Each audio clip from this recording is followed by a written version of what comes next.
আসসালামু আলাইকুম। টফি মনির চ্যানেলে আপনাদেরকে স্বাগতম। আমার আজকের রেসিপি থাকছে জালি কুমড়ো শাক, চিংড়ি মাছ, কাঁঠালের বিচি রান্না।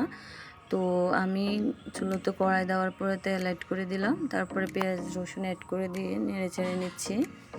এখন আমি অ্যাড করে দিচ্ছি হলুদ গুঁড়ো। হলুদ গুঁড়োটা দিয়ে আবারও আমি নেড়ে চেড়ে দিচ্ছি। হলুদ গুঁড়োর কালারটা যেন নষ্ট না হয়, তাই আমি হালকা একটু পানি অ্যাড করে দিলাম। তারপর আমি মরিচ গুঁড়োটা অ্যাড করে দিলাম। এখন আমি স্বাদ মতো লবণটা অ্যাড করে দিব। তারপর আমি কিছুক্ষণ নেড়ে ছেড়ে হালকা একটু পানি অ্যাড করে দিব। পানি অ্যাড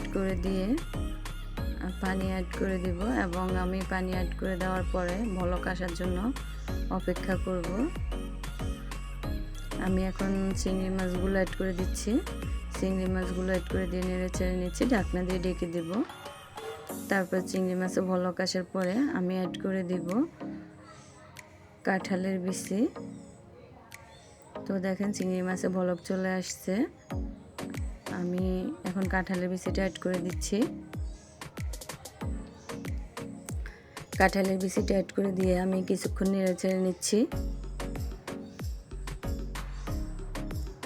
নেড়ে চেড়ে নেওয়ার পরে আমি ঢাকনা দিয়ে ঢেকে দিলাম কাঁঠালের বিচিটা একটু সিদ্ধ হওয়ার জন্য। তো কাঁঠালের বিচিটা অনেকটাই সিদ্ধ হয়ে গেছে, এই জন্য আমি এখন শাকটা অ্যাড করে দিচ্ছি। তো অবশ্যই এভাবে রান্না করে খেয়ে কেমন লাগে আমাকে কমেন্টে চ্যানেলটাকে সাবস্ক্রাইব করে দিবেন এবং বেশি বেশি শেয়ার করবেন। তো আমি এখন ঢাকনা দিয়ে দিব। শাকগুলো পুরোপুরি দেওয়া শেষ। এখন আমি ঢাকনা দিয়ে ঢেকে দিচ্ছি। ঢাকনা দিয়ে ঢেকে দেওয়ার পরে আমি আবারও নেড়ে ছেড়ে দিচ্ছি। কাঁঠালের বিচির সাথে অ্যাড করে দিলাম।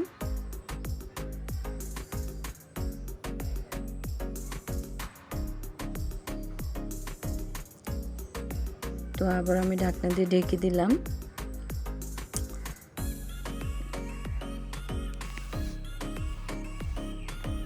ঢেকে দেওয়ার পরে আমি ফাইনালি পানিটা অ্যাড করে দিচ্ছি।